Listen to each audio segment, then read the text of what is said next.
Okay, so we want to start by welcoming you to the coolest session of the conference. Just kidding. Maybe not. We'll see how it unfolds.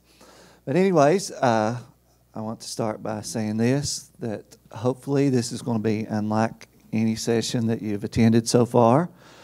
We're not going to show you a bunch of slides. We're not going to give you a bunch of data. But today we want to engage you in a conversation, a real conversation about a heavy subject. We want you to feel safe to share today.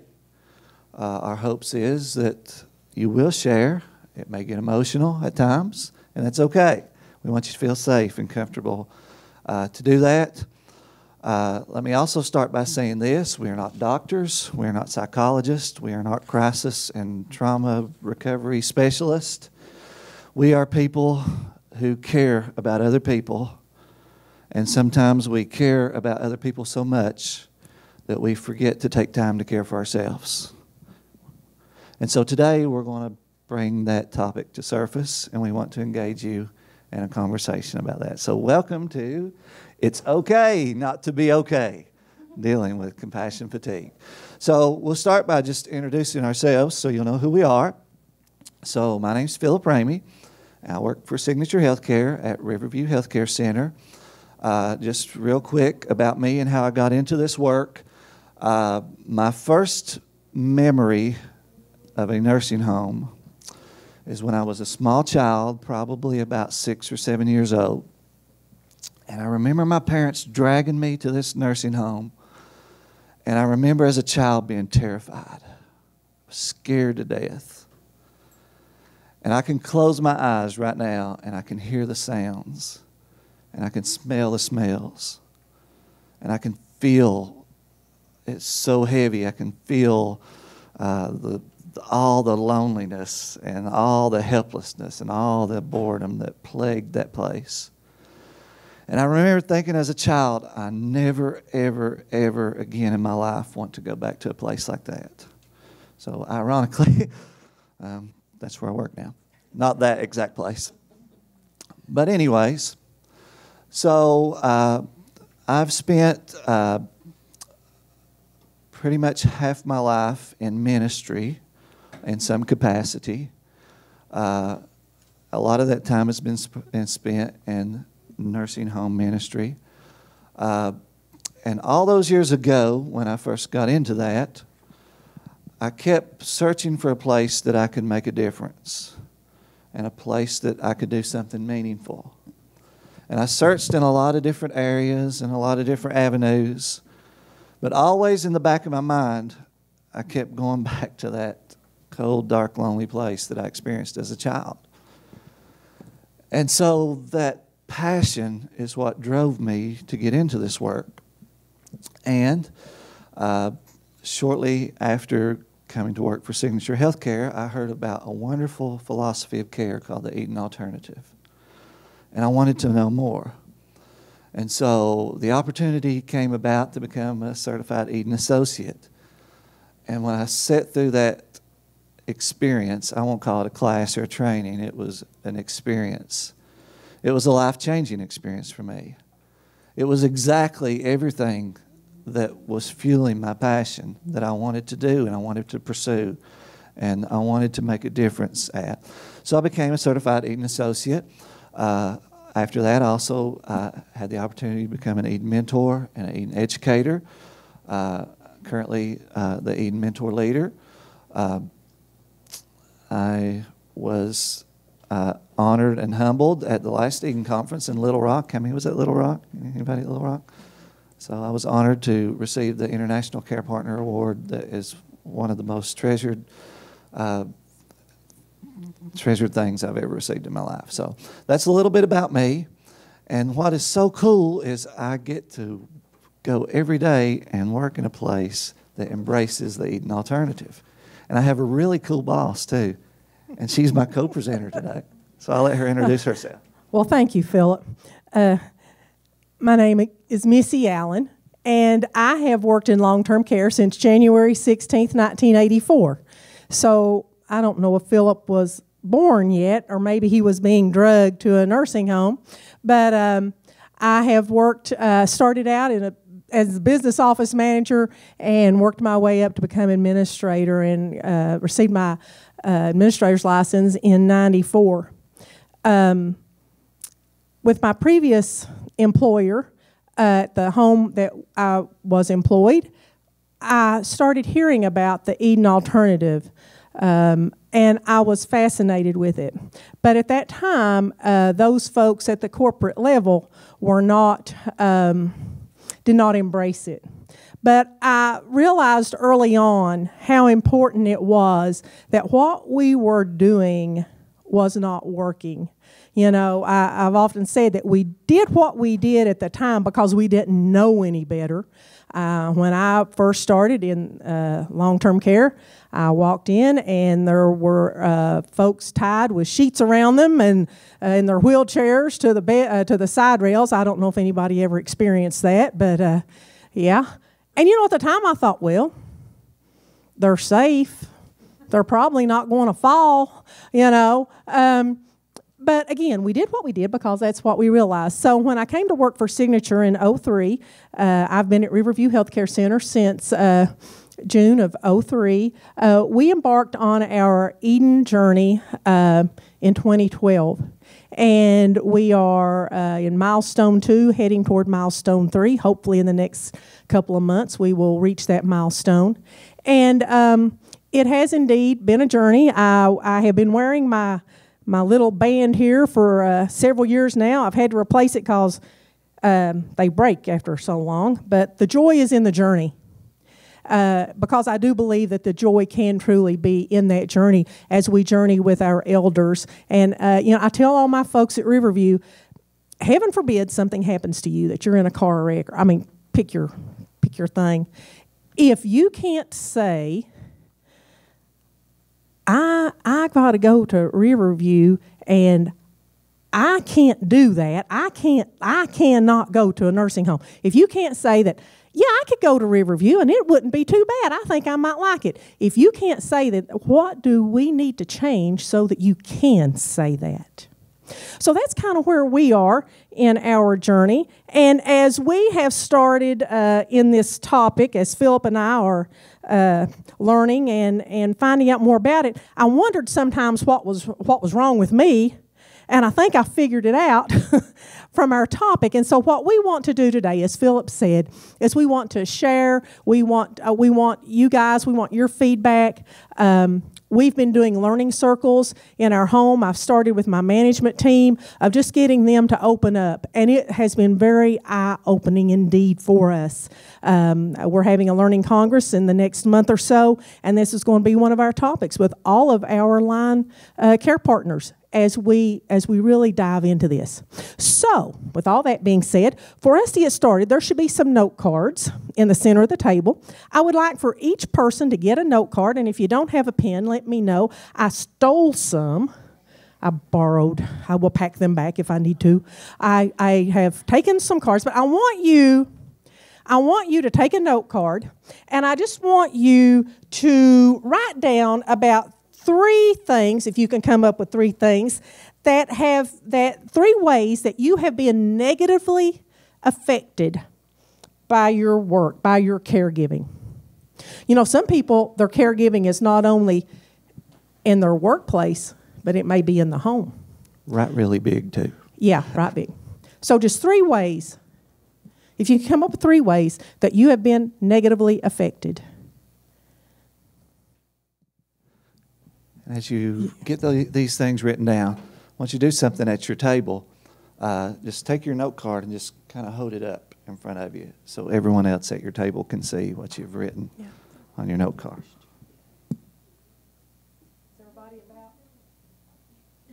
Is anybody coming up with anything? Is everybody about finished? Just take a few moments to look at the other note cards at your table and see some of the ways that people at your table have been negatively affected by their work.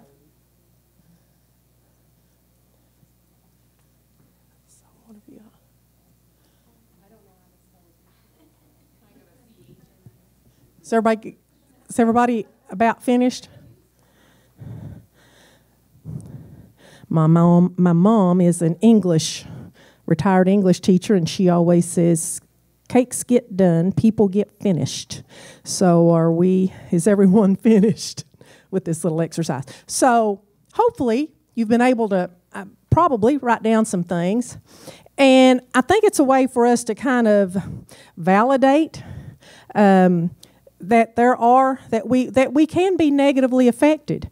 And hopefully, if you're looking at each other's cards, maybe you're saying that, okay, it's not just me, that other folks have also been affected. It hopefully gives us some cohesion, maybe some unity, as we see that this can really be a struggle. So hopefully you don't feel alone in your caregiving and what you're going through. So here's the thing. So we find ourselves at the end of this very old paradigm that doesn't work. The idea that the way that the caregiver stays resilient and prevents themselves from being affected by the patient's illness is you become, at times, maybe standoffish, or you become objective, or maybe you become stoic. In other words, you endure pain without showing it. So let me ask you a question. How many blank cards did you see at your table? Did anybody have a blank card? If you did, I'm not trying to point you out or anything. That's okay. So think about that. Nobody had a blank card, right? So we asked you to list some ways that you've been negatively affected by your work, and nobody had a blank card. So that's interesting that we've all been affected in some way. So that means either we're all really sick and twisted and pathological, or there's really something about this work, about caring, that can produce negative effects on all of us as individuals. So really, there's no way to do caregiving without having it affect your life. Would you agree with that? Everybody has some pain. Everybody has some effects. But this paradigm tells us that we shouldn't have any negative effects. And so what happens when we buy into this paradigm is when we start having negative effects, people usually start to repress those feelings, or they start to isolate themselves, or they start to shut down so that others can't see that they're really feeling this pain. They're really feeling these negative effects. And when we wonder why we do this, is it because that we don't want our peers to judge us or to see us as being inadequate or unequipped for this work? Well, we are here today to tell you that there's times when it's really okay not to be okay. Because there's times when we feel pain. And there's times when we have these negative effects from this work. I want to show you a quote. And this is a really awesome quote from Rachel Naomi Remen. And it says, "The expectation that we can be immersed in suffering and loss daily and not be touched by it is as unrealistic as expecting to be able to walk through water without getting wet." It's pretty powerful. So compassion fatigue is this often unrecognized downside to this work that we are all so passionate about.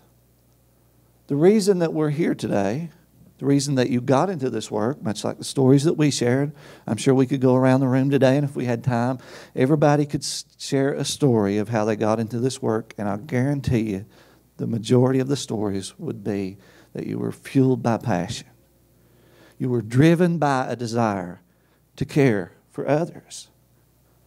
But sometimes we fail to recognize the downside to this passion that fuels us and drives us, and that we can really experience compassion fatigue.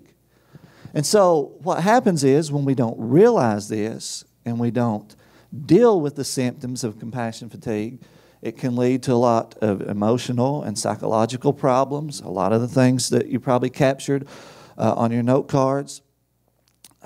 But in this session, what we're going to do today, and man, I wish we had like half a day because we're really running out of time quick. But in this session, what we're going to do today with each other is we're going to help each other define what compassion fatigue is, what compassion fatigue looks like, what compassion fatigue feels like. And we're going to kind of identify some of those characteristics, and we're going to see if we can come up with some ways to help assist someone with dealing with compassion fatigue. It's so important that we recognize these things today. I was thinking that so many times, and that we how many know the mission statement of the Eden Alternative? Anybody in here know that? It's a really good mission statement, and part of it says this, is that our mission is to improve the well-being of elders by transforming the communities in which they live. But that's really only part of the mission statement. Because if I tell you the whole mission statement, it says this: to improve the well-being of elders and their care partners by transforming the communities in which they live and work.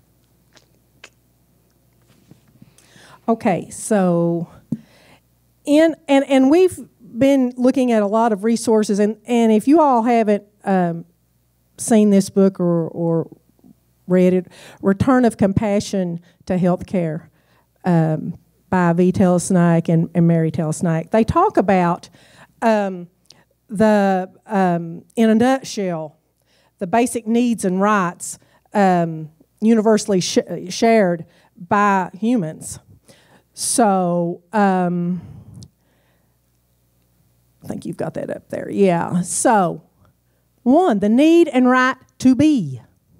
You know, to live, to be safe, to have access to care, to live a decent life. The need and right to become, to be your own self, to be free, to be in control of your own life, to have self-esteem and to have respect and to be respected as a person. And then the right to belong, you know, to relate, to connect, to love, to be loved, to be wanted. And then the need and right to be your best, to reach your potential, to learn and grow, to self-actualize, to find purpose in life and meaning in illness. And then the need and right to reach beyond, to transcend, to give, to empathize, to serve, to be compassionate. You know, and she also talks later in this book that a human needs model turns a care setting really into a healing setting in person-centered care. All caregivers, receivers, family, and staff show the courtesy, respect, trust, and compassion. So, and I love this because it so mirrors what, you know, our well-being. Right? And so compassion really is what drives us. So the last thing that she mentioned was compassion. So as I said, everyone in this room, no doubt you're fueled by compassion. And that's the reason that most of us got into this work. And so we have hearts that are full of empathy and compassion and genuine care.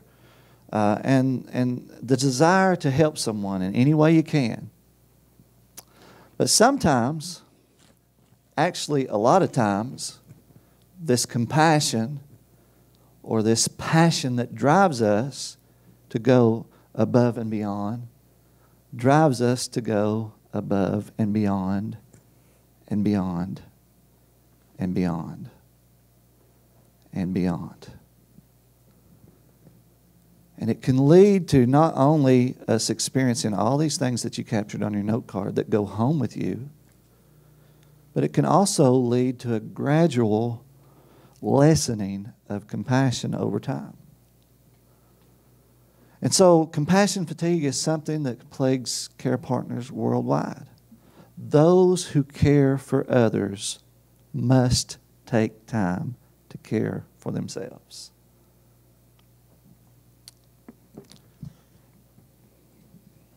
So, let's talk about compassion fatigue and define it.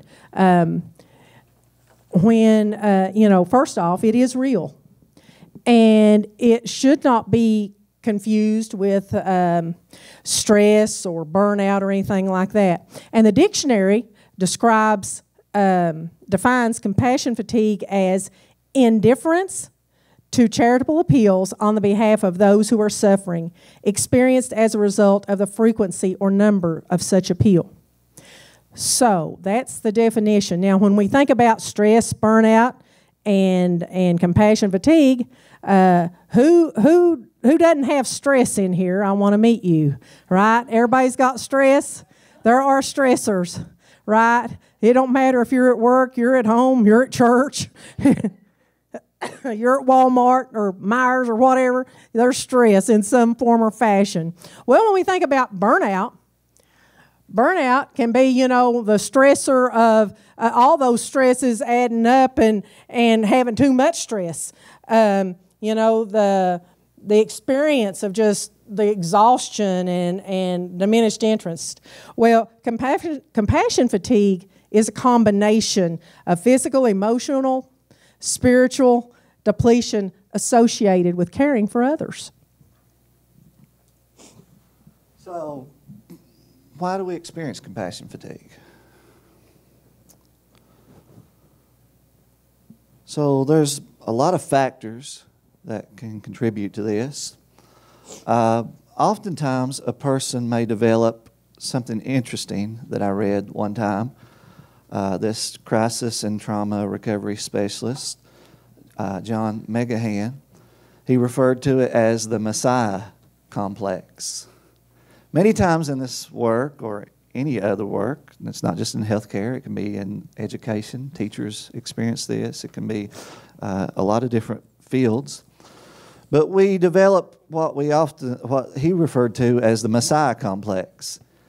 We feel like we're responsible for all the outcomes. We believe that if we care enough for long enough, everything's going to be okay. We feel like an individual or their family is going to appreciate everything we've done for them. We convince ourselves that we have enough skills, we have enough resources, we have enough time to fix everything. And we tell ourselves that our friends and our families and our wives and husbands and kids will support us while we invest all of our time and more and more and more of ourselves in this compassionate mission that we're on. And what happens is we have these unrealistic expectations. Just like the quote that I gave you. We think that we can tread through this water every day and we're never going to get wet. And what happens?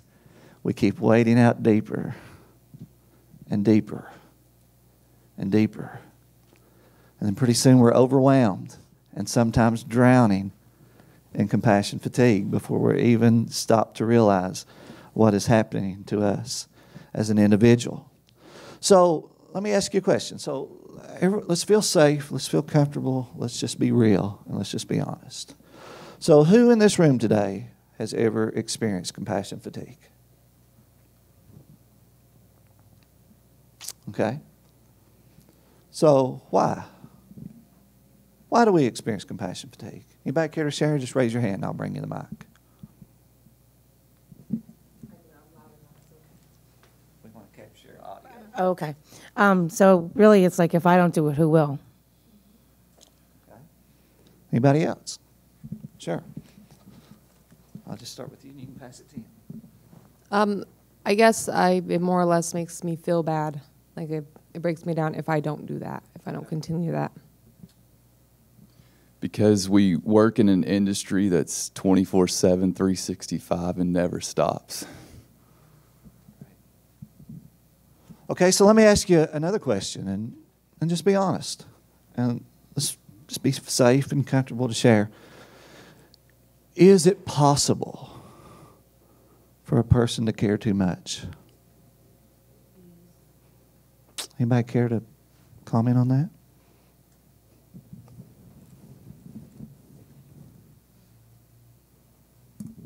I don't think it's possible for a person to care too much, but I think that what happens is that we all have limitations, and sometimes it's hard to know where that line is for you. You can only go up to the line, whatever that is to you, and it's different for every person. If you cross over that line and overextend yourself, that's where you get into trouble, because the situation really is never ending. No matter what we do, we can't fix the problem. We can just make it as comfortable and good as we can for those that we're caring for. Anyone else care to share? Yes, go ahead. I'm a nurse, and I love my CNAs. They are a godsend. Without them, I would fail every day, all day. But, you know, I wrote this on my card. I'm a younger nurse, so if I delegate something, I get a lot of resistance back. You know, I had to really take a step back and look and say, the task that I had delegated can be done by them, but the task that I have at hand might not be able to be done by them. And it's taken me a long time to realize that, and because I wish I had 10 hands at some point. I'd rather not even ask for help sometimes, and because I'd rather just do it myself, because I know it'll get done the right way. Thank you. So we develop these unrealistic expectations about this work sometimes, that we're never going to be affected by those things. And so what happens is we find ourselves experiencing compassion fatigue. So what is compassion fatigue? So yeah, so we've defined it. So now let's look at what does it look like? What are some characteristics? You know, it can be low energy, not as much enthusiasm sometimes, empathy, you know, our performance is kind of slacking, maybe high frustration, and cynicism, negative emotions. You know, I catch myself sometimes, you go, and like the gentleman said back there, we're 24/7, 365, and as an administrator, you know, you're constantly on call, and my husband gets frustrated because he says, all you deal with is that nursing home. You're never home. You know, and I'm like, all right, I'm 60 now, soon to be 61. I've been wallering in this stuff since, you know, you knew this early on. So why is it now a shock to you?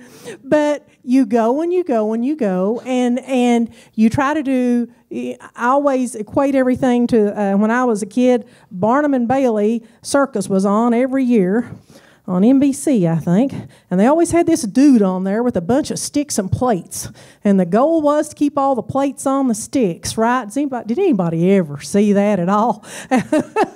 And so, you know, he's constantly, well, you know what? Sometimes it's hard to keep all those plates on those sticks, and invariably, one will sometimes crash. And so you have to get another plate and get back to going. And so sometimes I think that's how we do. And we don't realize all of the things that can be happening to us. You know, you keep wading out in the water, and pretty soon I often say, all right, I'm up above my eyeballs. I can't do anymore, right? And so there's a lot of different ways that we can be affected by compassion fatigue, and there's different ways that it shows itself.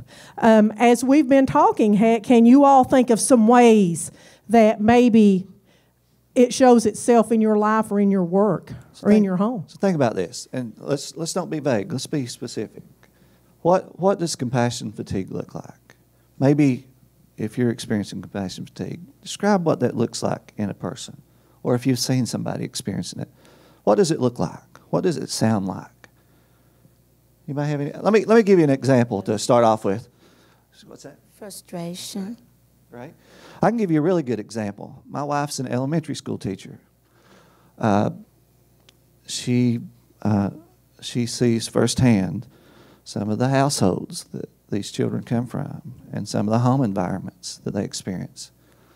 If you ask me what compassion fatigue looks like or sounds like, I would say compassion fatigue sounds like the lights being out in the bedroom, trying to fall asleep, and hearing my wife sobbing on her pillow and wiping the tears from her cheeks.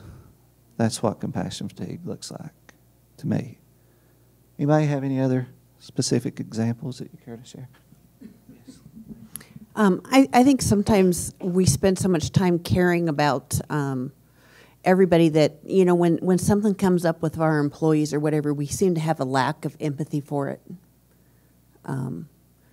You know, I mean, we're all so busy and we all have busy schedules, and, you know, you have that employee that maybe really has something come up in their life and they're having to call off from work for a period of time, and because we're so busy and we're so focused on all the tasks and everything we do that we sometimes lose that empathy for our employees. And it's, you know, I remember it's not that long ago, you know, something came up with an employee and, you know, we're like, okay, is there really something wrong with him? And you just want to say, come on, suck it up, buttercup, you know, because we need you to be here. And, you know, after you have those thoughts, you're like, man, you know, I feel really guilty. And I know there's really something going on with him, but it's hard for us to see that and sometimes to empathize with that because we're so overcome with everything else we're trying to do. That was awesome, and I'm so glad that you shared that, because that is a great segue into our next point, is what does compassion fatigue look like in an organization? You know, as an administrator, and as Phillip and I have been working on this project, I've started really exactly what you've said. I've really started looking at, okay, you know, you think about all the ways that compassion fatigue can negatively affect your home, your organization, when you think about absenteeism. You know, well, there's really nothing wrong with them. They just didn't want to work. Well, when we think about our care partners who are, you know, you talked about your CNAs who you couldn't make it without them. They're awesome. And I think we could probably all, I mean, if that's our backbone of everything. And when we think about our CNAs, our care partners, and how, and our nurses, and how they're on the front lines and dealing with illness and death. And, you know, I often talk about hospital nurses and long-term care nurses, because in a hospital, in acute care setting, you really don't usually have time to develop relationship. Long-term care, you develop relationship. How many times, you know, the story this morning, you know, the volunteer invited to Thanksgiving dinner. That happens with our care partners. They become like family. Or if you have elders whose family is not that involved, then we become their family. And so then when that elder dies, then look at everything that they're dealing with. So they may have called off because they just couldn't handle it another day. They needed a mental health day. You know, I will be the first to admit, I told my group last week, there's days that I wake up and I'm like, I'm just not going to go to work today. I'm just going to call in. I'm not going to go. Well, I've never done that because I do the suck it up, buttercup, let's rock and roll. But it's, you know, it's difficult when we think about all those things. So we think about absenteeism. What about workers' comp? You know, those costs could go up. What about turnover? You know, you deal with it and you deal with it, and we don't address it, and we don't help our folks know and recognize compassion fatigue and encouraging them and helping them, providing some things for them to alleviate that added weight that they're carrying, because they're no different than us. And you know, a lot of times, I don't know about you all, but I just feel like that our folks have a lot of drama. And I am dull normal, okay? I mean, My schedule is very simple: work, Food City, Walmart, home, church. Did I put church in there? That's it. I'm not, And so I'm like, and I tell my DON, I'm like, Terry, because they'll tell this big wild bear tale, and you're like, they can't be making that up because you can't make this stuff up. Really, you can't make it up. And so I'm thinking, if they are dealing not only in the workplace with the stressors of those things, and then their home life and what's going on, then we need to help them deal with that, because I think that for us as an organization, we have to look at, okay, could this be a reason for increased absenteeism? Could this be a reason for increased workers' comp costs? Could this be a reason for our turnover? Because they just can't do it anymore.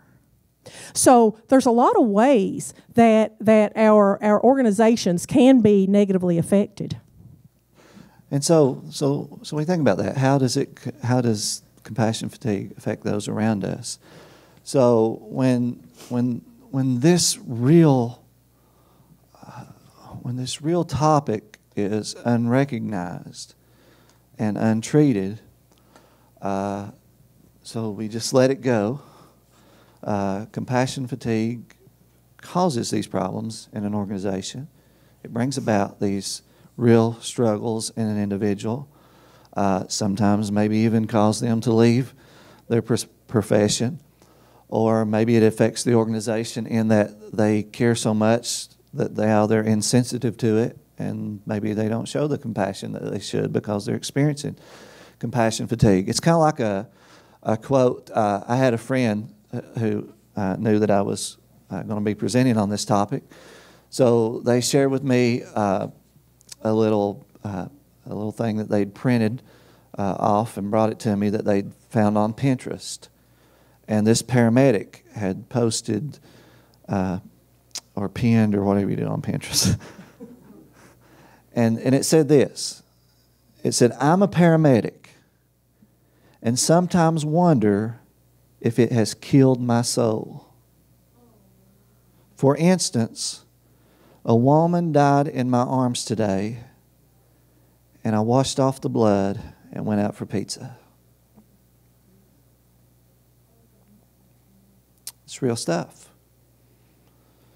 And so we're so passionate about this work, or whatever work it is that we're in, that we find ourselves always giving and always pouring more and more and more of ourselves into others. And who oftentimes gets left out when we do that? Would y'all like to hear a story? Can I share a story with you? Okay. So this was about October of 2014, which was a really busy time. There was a lot of things going on in the home where I work. We were having fall festivals, and we were having Hall of Fames where we honor elders for their great accomplishments in life. We just planned this big community 5K with our local high school to fundraise elder vacations that we had coming up. There was a big conference going on that I was going to have to attend within the association that I'm affiliated with in the church that I pastor. There was a lot of sickness going on in the congregation that I pastor. There was a lot of things going on at home. There was tons of things going on at work. And right in the middle of all that, in the middle of October of 2014, I started feeling not so good. And long story short, I sat in the doctor's office. I think it was the 15th day of that month. And I sat there nervous as the doctor came in. And he sat down in front of me. He sat directly in front of me, and he leaned over, and I was really nervous then. And he said, "Mr. Ramey, I really don't want to have to tell you this, but you have cancer." And if you ask me what he said after that, I can't tell you. I was totally numb. And I went and sat in my car and I cried. And I reached for my phone to call my wife, to tell her what I just discovered, and I realized I couldn't do it. How was I going to tell her about this? We've got a 2-year-old at the time. Oh no, what about her? She loves music more than I do. Who's going to teach her to play the guitar and the piano? And who's going to walk her down the aisle one day when she becomes some man's bride? And all these things just started coming down on me. And all of a sudden I pull myself together and I'm like, okay, you got to be tough. And I call her. And as chance would have it, a couple hours later, I kid you not, there was this lady in the congregation that I pastor. I'd been kind of trying to help her and her husband, who were at that time in the process of separating, kind of work things out in their marriage. And she calls and she says, I don't know what you're doing right now, but my husband and I, we really, really want to save our marriage. We got so much at stake. We have a 3-year-old, and we really want to meet with you. Can you meet with us? I'm like, okay, when do you want to meet? They're like, okay, we're in town right now. Can you meet us? And I'm like, sure, I can meet you.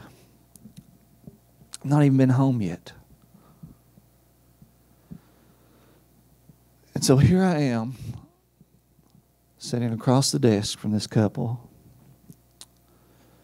and I'm trying to help them and care for them through this very critical point in their life. And they have no idea that on the other side of the table that I am in pieces. And I'm crumbling. And everything about me is falling apart. And that was a time when I should have said, you know what? It's okay for me not to be okay right now. And yes, I care for you. And yes, I'm really concerned with what you're going through. But I really just need some time for myself and my family right now. Because I was really not in any shape to care for anybody. So, anybody, you ever gone through something like that? Do you have any stories? Anybody have anything personal you want to share? Let's just be real. Let's be safe to share. That maybe there was time that you knew somebody needed care, but you just were in no shape to care for them. About 3 months ago, my future mother-in-law had to be put in a facility, nursing facility, and nursing home. And I didn't know no other way of helping him because I had just started my job at the Navigant Health, and I didn't know what we was going to do because on his end of the family, a few people didn't work, but it didn't work out. Some kind of way, the state got involved, and either she was going to have to be put with someone that could really care for her, or either they was going to remove her out of the home and put her in a nursing home, and she didn't want to go. And I know I'm not married to her son, you know, as of that time, which was 3 months ago. And I just didn't know what to do, so I prayed about it. And I love my job so much because I work in dementia.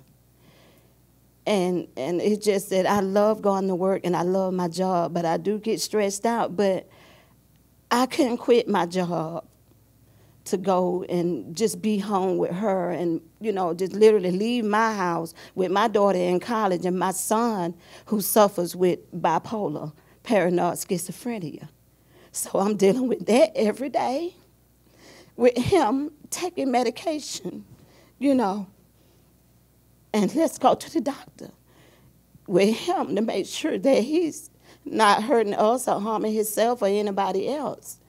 And so I couldn't do it. And it hurted me so bad, you know, I just couldn't do it. And she died about a month and a half ago. She wasn't even in there for like a month and a half. And it wasn't nothing I can do. And she did tell me she understood my situation. And she was also dementia. Thank you. Thank you so much for sharing. Thank you so much for sharing that. So let's all do something real quick. So take a deep breath. And I want you to say this. Repeat after me. It's okay not to be okay. It's okay not to be okay. Listen, folks, we have got to acknowledge that wading through these waters, we're bound to get wet. We're bound to get wet. We all experience pain. We all experience some negative effects from this work. And so we must recognize that. We must replenish. Those who care for others must take time to care for themselves. We got to practice self-care. We got to practice self-care. Listen, the nature of this work that we're in, how many of you know how to push through? We all know how to push through, right? Everyone here, you already know how to push through. Now, we must learn how to rest. We're always using, and we're never replenishing. Let's just think in general, okay? So if I stop out here, so we're headed back to Kentucky when we leave Atlanta. So if we stop down the road and we fill up the tank with gas, and we drive, and we drive, and we drive, and we never stop to refuel, what's going to happen? We're going to run out. Okay, so let's think. Okay, so if next Friday's payday and my paycheck gets deposited into my account, and I keep spending, and I keep spending, and I keep spending, and I never put anything else in, what's going to happen? Insufficient. Yes. Yes. You're going to run out. You're going to have insufficient resources to cover what you need. Does that make sense? And so it's okay not to be okay. Give yourself permission to rest. You're not responsible for fixing everything that's broken. I had a fella tell me something one time, and it really changed my perspective about this work and everything that I'm involved in and caring. He said, would you rather give 100% for about 10 years, or would you rather give 80% for a long time? Sometimes we give and we run out, and we've got nothing left to give because we never take that space of time to replenish. And so those who care for others must take time to care for themselves. Yeah. So, when we think about caring for those who care for others, and what are some things that we can do? What are some things that we can, some ways that we can practice self-care? I will be honest. I have been I have learned a lot as we have been going through this, because probably there should be in the dictionary beside compassion fatigue ought to be a picture of me, because I have, as I've read this, like, oh dear, I have not done these things that I need to be doing. Because when we think about what are some things that we may do to unwind, to step away. I'm one of these people that never takes a vacation. Maybe once a year, my husband, nah, and I'm like, fine. So I'll take 1 week.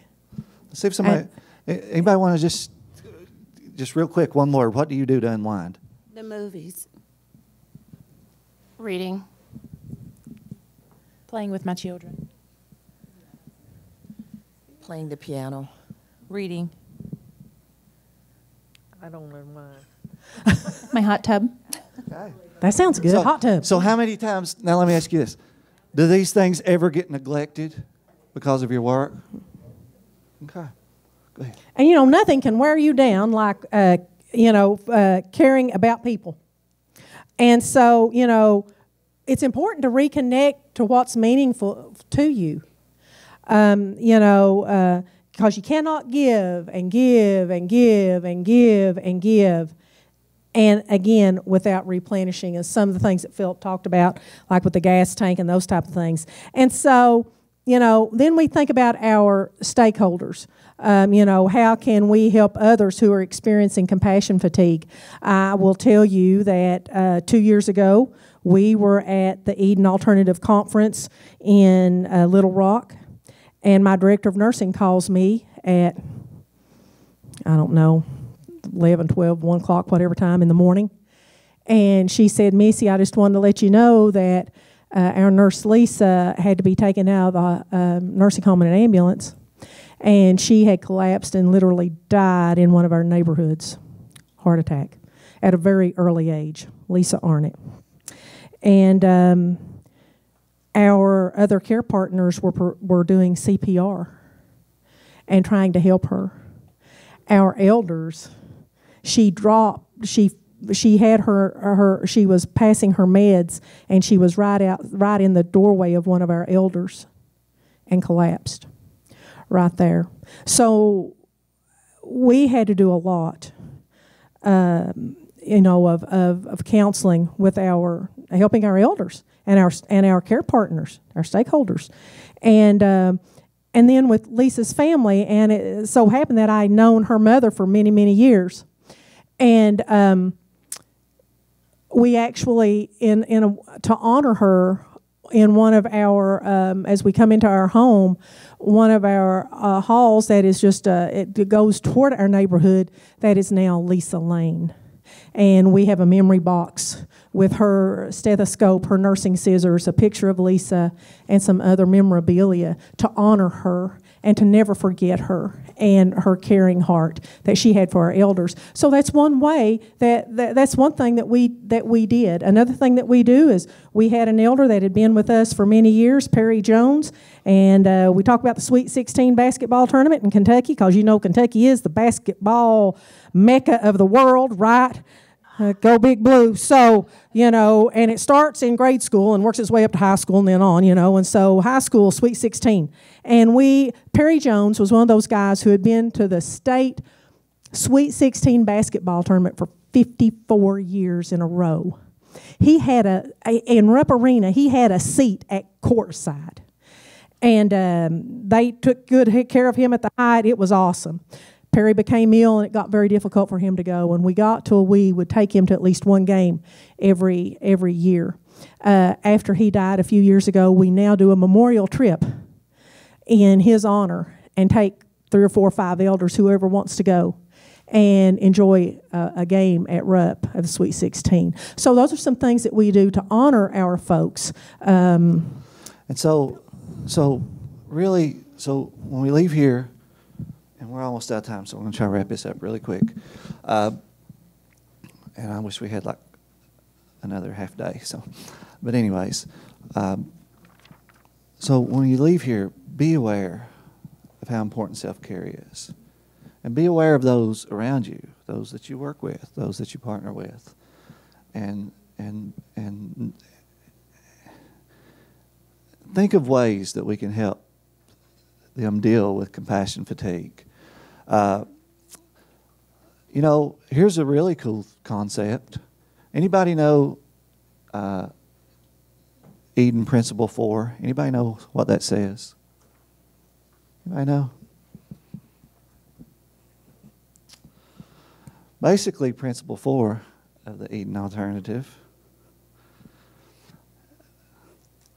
essentially says this, is that we create an environment where elders not only have the opportunity to receive care, but they also have the opportunity to give care.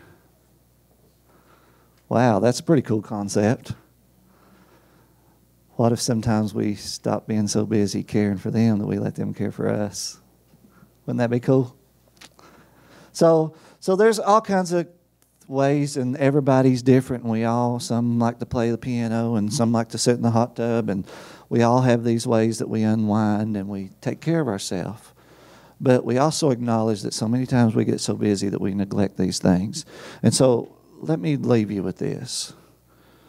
Here's a quote that I found from this Vietnamese Buddhist monk that says, "Go back and take care of yourselves.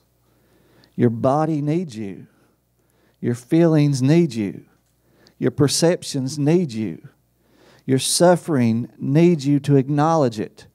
Go back home and be there for all of these things." The truth of the matter is that we all here probably acknowledge this, that we live in a broken world. The people aren't broken, the system's broken. And we have a passion and a desire to fix this. But sometimes we try to fix it with our tanks on empty. Take time to refuel. Take time to replenish. Take time to recharge.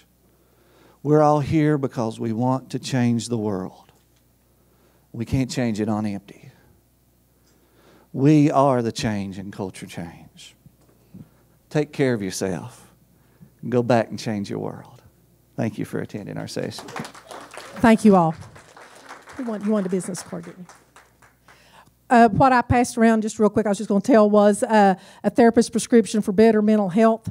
And Phillip had found that on Pinterest or something. So I think, anyway. And also, here's some references. If you want to capture those, that note card activity that we did, that's where we got it. The quote about the water. We got all these references there. Missy told you about the book. If you want to read more about the Messiah complex, there's the fellow that we got that from. Some quotes in there. Of course, here's the reference to the handout that Missy just gave you. And if at any time you would like to contact us, here is our contact information. So have a great day. And the code is, we're all okay. Yes. Woo. And here's my card if you need to reach out to us. All right. So one more time. Repeat after me. On the count of 3, we're going to say it's okay not to be okay. Ready? As loud as you can. 1, 2, 3. It's okay not to be okay. Thank you all. Have a great day.